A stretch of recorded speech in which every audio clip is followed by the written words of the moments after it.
Hello, hello, hello, Facebook and YouTube. So I'm not even, let me tag some of my friends on this.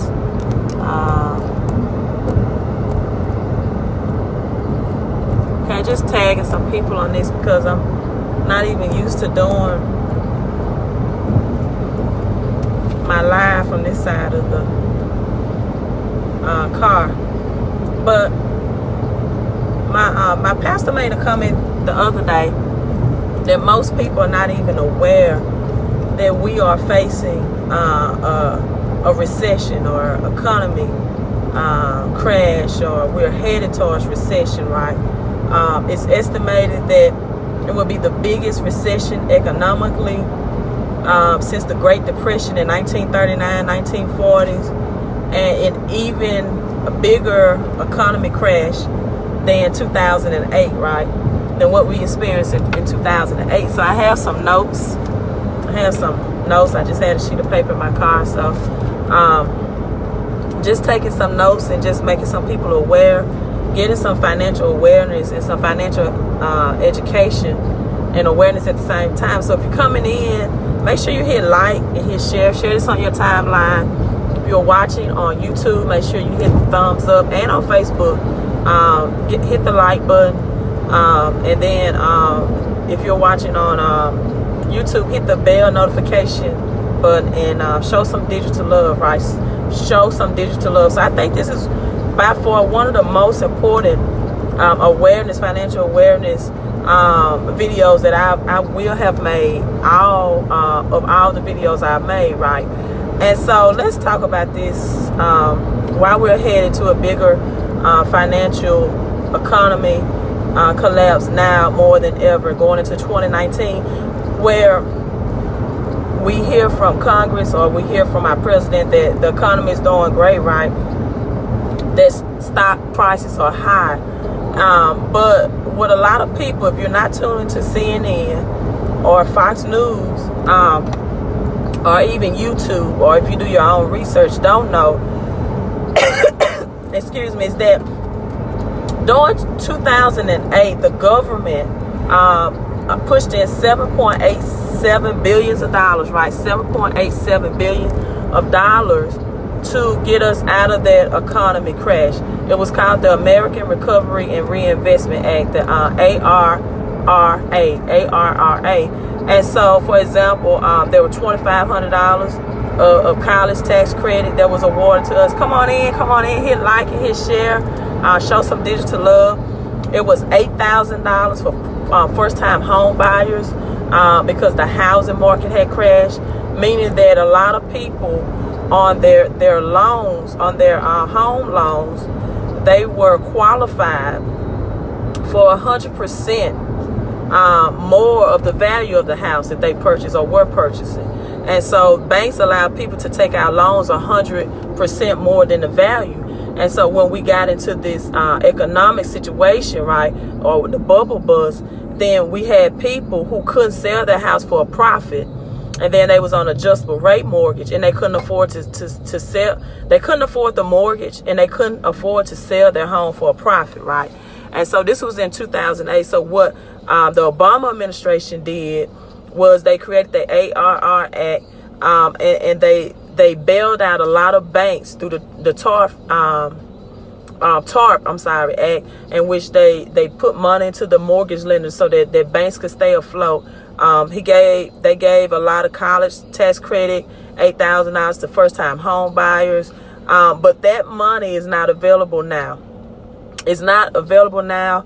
The government right now has reached its max of being in trillions of dollars in debt, and so now the government cannot bail out, and we're facing those same situations again, right?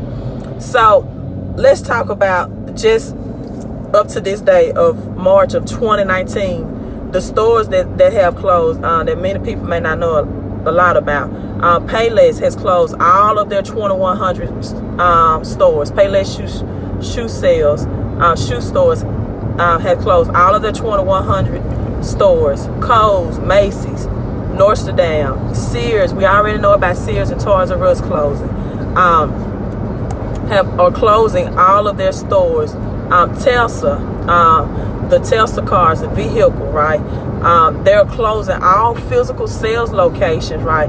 And they're only going to sell cars online. Now, all of the vehicles I purchased them online. All of my vehicles I purchased online. So for people that have that mentality of, well, I don't buy cars or things online anyway, where it's going that way, where they don't need the physical bodies located, they don't need those physical people, and they're spending money of having salesmen on a car lot, right, where new cars are just sitting there to rust or whatever with the weather conditions.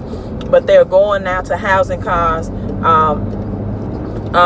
where they're not sitting in outside weather, risking, you know, any type of just rotting, and they're not paying physical salespersons to be, and they're just selling online, right? They're posting, you get your warranties, they're giving you pictures, you purchase online, you get the vehicle shipped to you, you pay whatever shipping fees. And then you have Pepsi, who's laying off millions of workers, right?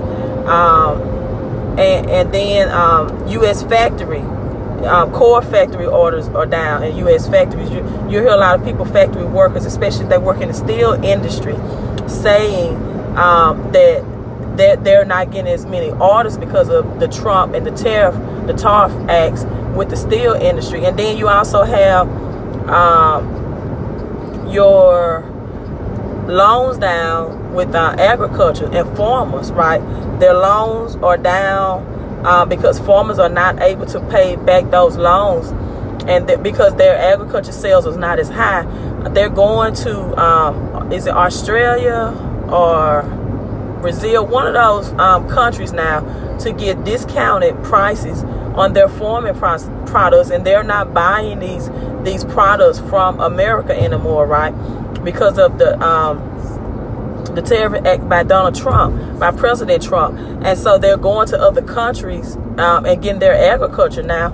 And then have you all even noticed the weather changes in America, where we have the tornadoes coming through? You have the flooding, I know, just in Mississippi, or that you have the tornadoes, the flooding, or the winter storms, right? That's making it even harder now. A lot of people will debate that has to do with Genesis 15, where God said his judgment would be on America for the 400 years of slavery, and that our ancestors, or African Americans, were brought to the United States in the year 1619 in slavery, and now that judgment is beginning on America here in the year 2019, which also has a lot for those people that believe in the biblical or the Bible, you know, truth, or just believe in the Bible concept, that judgment now is hitting America, which has a lot to do with the financial situation we're in as well. So let's look at it. We're $1.66 billion in student loan debt delinquent. Student loan debt delinquent, meaning that people that have these college degrees are not, they're getting degrees, for example, but they're debating that if college prepares them for the 21st century, because I have my degrees now, I cannot find a job. And if you can't find a job, you can't pay back the student loan debt, right? And now the debate is whether college is preparing our young people, our millennials, for the 21st century type jobs, right? Then you have 7 million Americans, right, are at least 3 months behind on their auto loan. 90 days, 3 months behind on their auto loans. Now, why is this happening?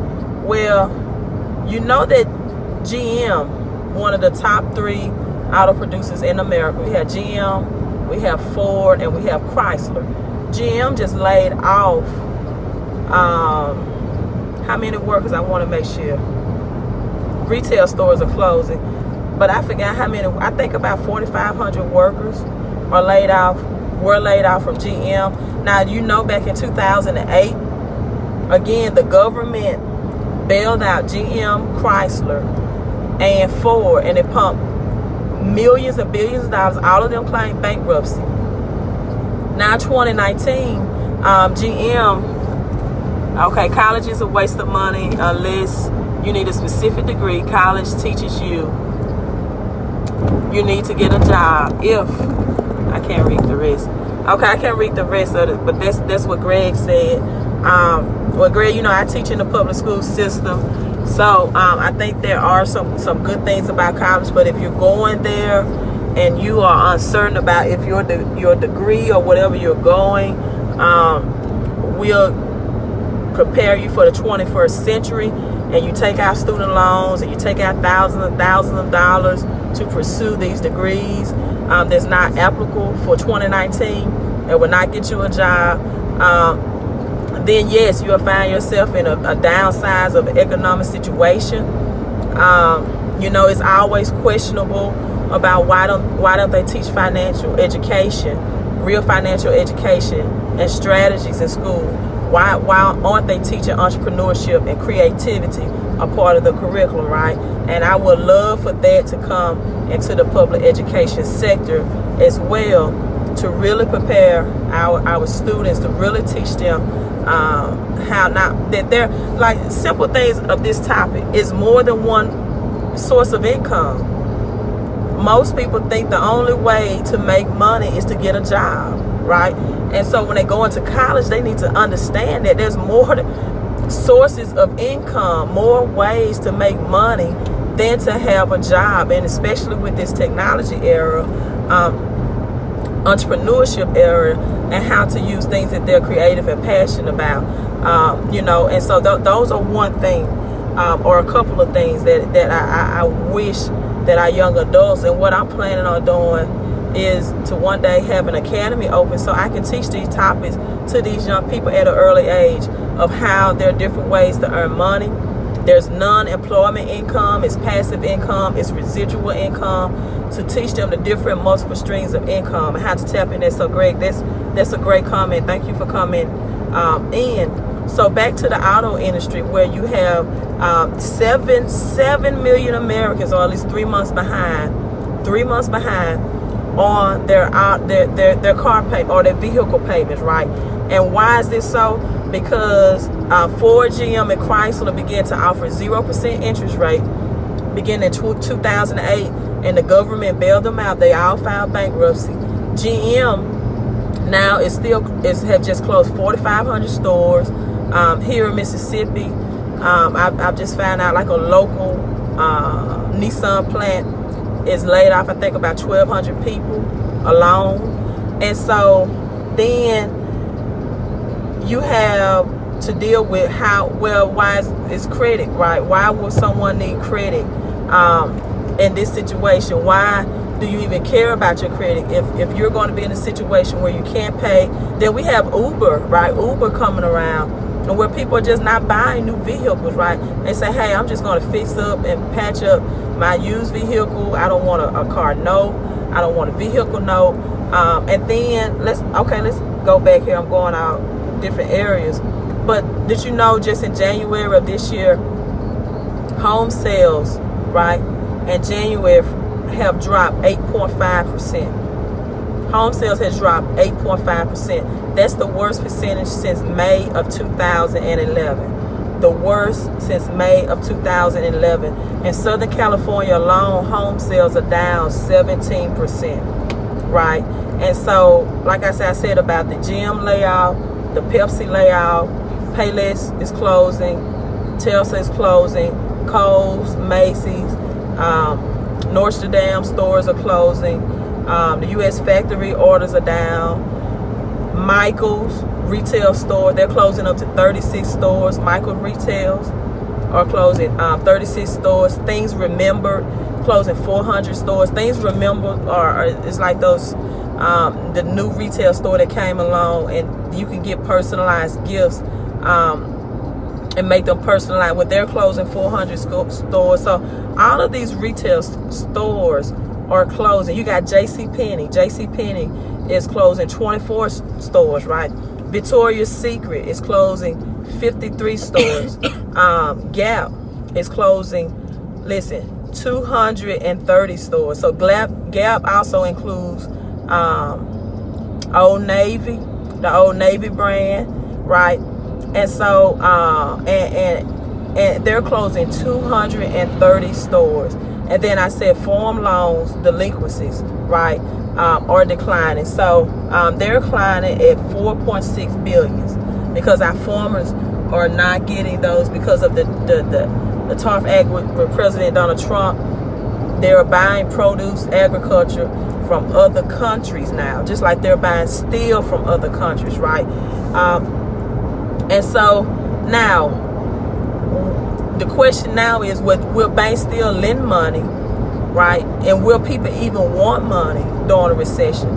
So why should I care about my credit if I'm behind 3 months on my car note, or I'm not looking to purchase a new home? Why would I even care about my personal credit score, right? Okay, so let's get into that. I've told you we're already in a recession. Most people just don't know. So during recession, even in 2008, we know that banks will not lend to people with less than good credit or less than stellar credit, right? Because I said earlier that when in 2008, banks were lending to people whose credit wasn't that good, up to 100% of the value of a home. And so when those values of home drop and decrease, now I can't afford the mortgage because I was on an adjustable rate mortgage, and I can't afford to sell it because I'm losing the value to it, right? So I can't afford to pay the mortgage, and I can't sell the house for a profit. So now people is going to be cherry-picked applications, right? Cherry-picked applications during this process as the economy continues to get worse. Now, this is what people don't understand or don't. They need to grasp, and they need to grasp it now. If you have the money to fix your credit, this is what you need to understand. Again, people, your credit's going to be cherry-picked. Now, some reason, and people, I'm just going to be honest, people with low credit, I always make this statement to me, where people only hire you to help them repair or to get their credit back in good health because they want to go out and buy stuff, or they want to go out and buy things, or they want the best car, or they want a house that they can't afford, and now they're going to get in a situation down the road, like I said, where they can't afford to pay the mortgage, or they're going to lose the house because they never had the income. And that's a very shallow way to think about why you need good credit. Number one, you need good credit because insurance rates, right? Whether it's on your home, they check your insurance rate for your home, or insurance rate on your vehicle. That's all determined by your personal credit score. All right, so that debunks that myth that people need good credit just to go out and buy things, or to get a 0% interest credit card, and then they use their credit card to buy more stuff, right? They depreciate. Now that may be the mindset of a small amount of people, but that's not for all the people, right? And you need credit now for housing. I'm not talking about to purchase a home, but to be in the best apartment complexes and the best zip codes, right? Now your credit can move you into a good apartment complex, or a good townhouse, wherever you're renting. To rent now, you need good credit. And so now that the credit selection is going to be cherry picked, what if you lose your job and now you have to go and find different types of housing? If you are married, you have to look at just one source of income now, and they're basing that off your credit. Because what's going to happen during a recession is that prices of real estate is going to drop, right? I told you new homes are not selling. So now that you have these whatever they call the people that's over the apartment, I can't think of the name right now. If you can, just help me out. But landlord, okay, now your landlord is going to cherry pick the applicants that they want to live in those apartment complexes, right? It's going to be cherry picked. So if someone income has dropped, or one person has lost a job, and now you're going off of one income, someone, let's say both of you make $40,000 a year as your income, the person with the better credit is going to get that housing.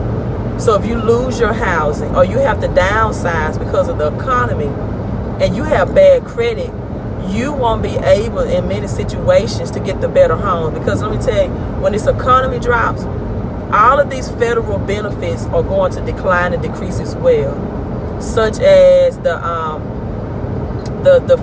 food recipients, right? That number is going to decrease. Whatever they call this housing, where low income housing, those numbers are going to increase. And what they're going to do is they're going to take these places for that were for low income people.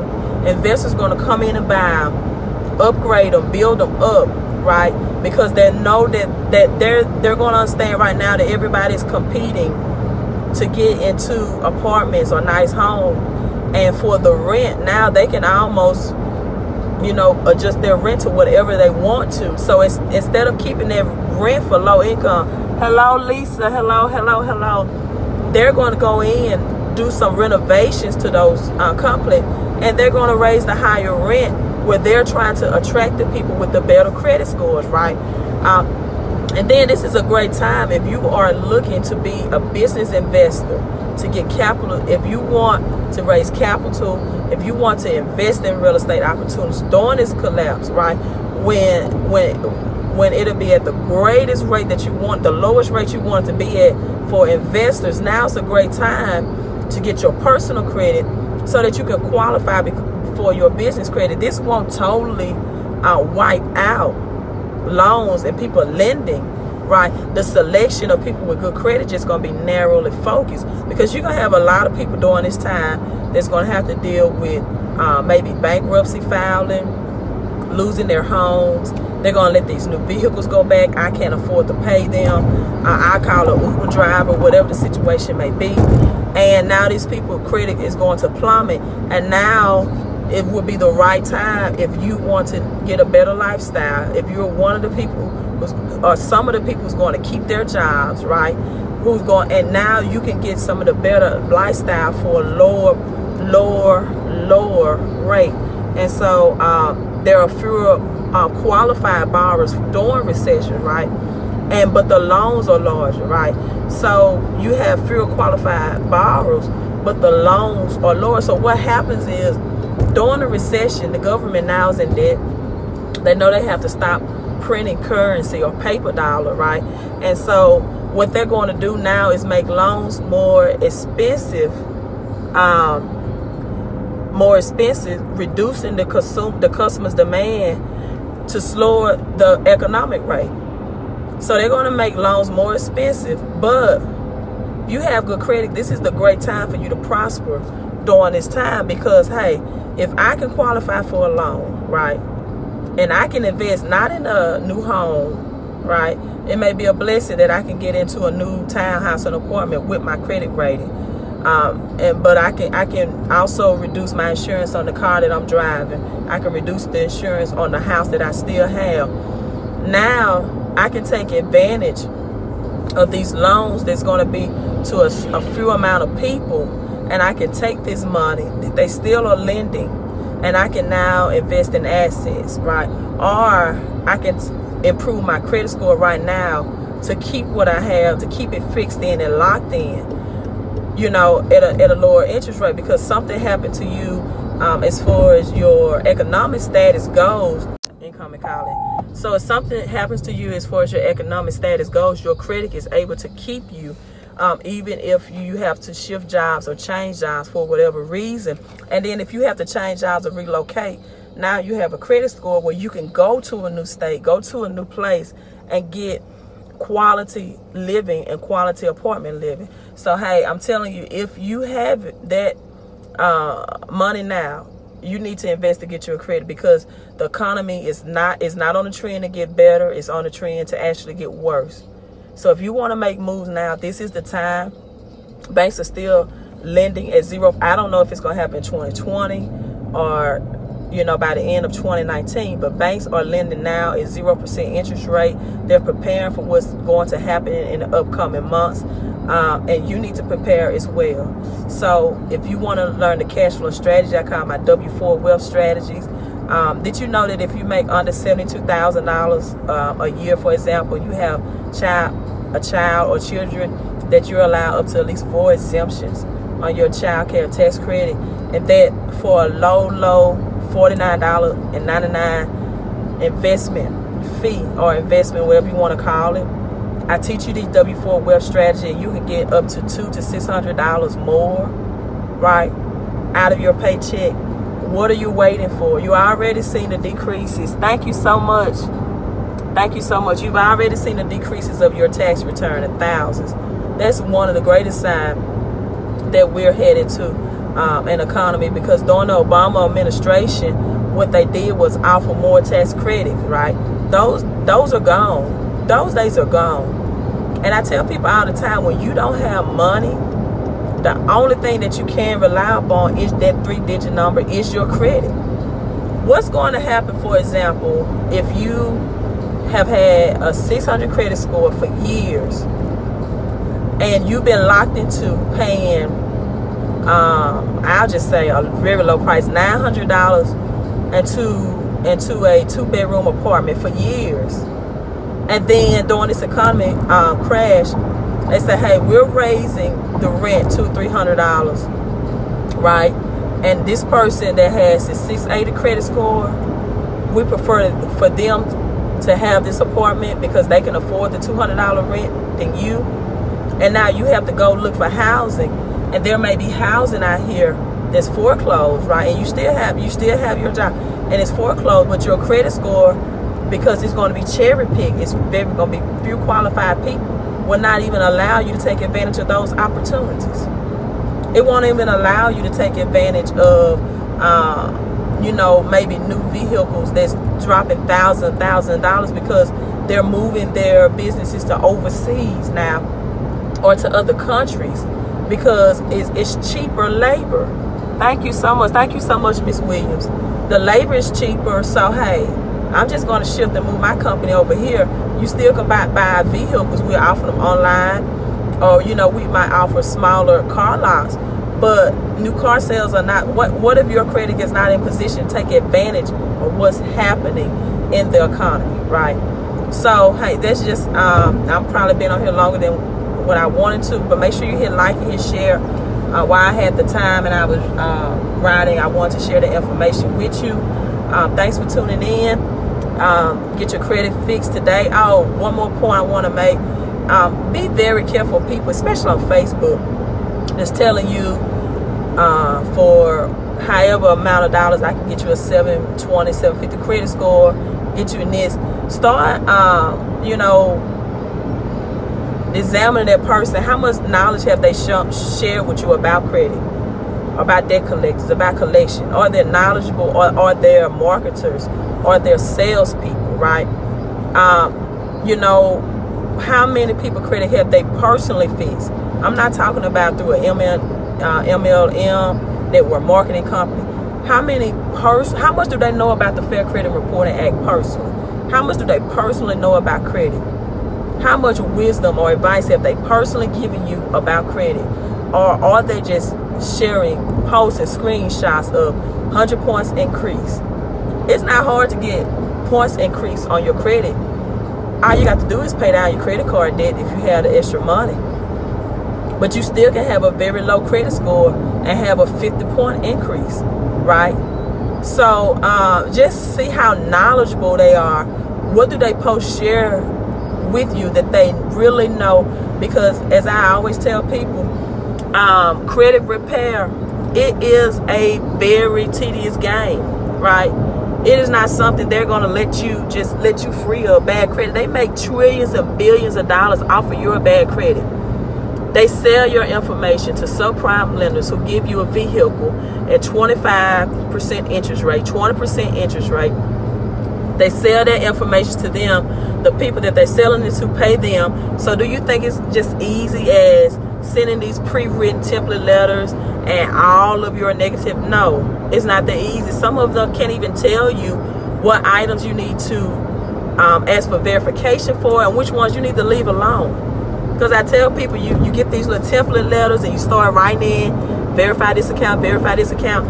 Now you've awakened a sleeping bear. You're poking that bear, and that account was laying dormant and undisturbed. Well, it was not even affecting your credit score. Now you re-age that account, and you update the date of last activity. It recalculates. They're going to send it back verified, because they have electronic system now to verify that you know nothing about.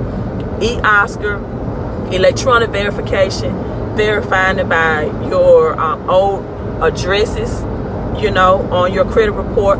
So many different methods of verification that they have. Now they send it back to you. It is verified, and technically it is. And now that recalculates, and it could lower your score. It's called re-aging your score, because it updates the date of last activity. Now, am I saying you should not get a charge off or a collection off your credit report? No, that's not what I'm saying. I'm saying is, by asking for verification is not the way to get it off. Just get it off right, and do it right the first time to get it deleted, right? The very first time. And it's not by asking for verification. It's by knowing the law of the Fair Credit Reporting Act, and saying that how it was placed on my credit report, it was placed on there or reported on there wrong, right? So you have to know why, what makes it wrong when they report it. So hey, thank you so much. Hit like and hit share. And you all have a terrific Tuesday, right? Have a terrific Tuesday. This is Miss Coach Deloach, Queen of Credit.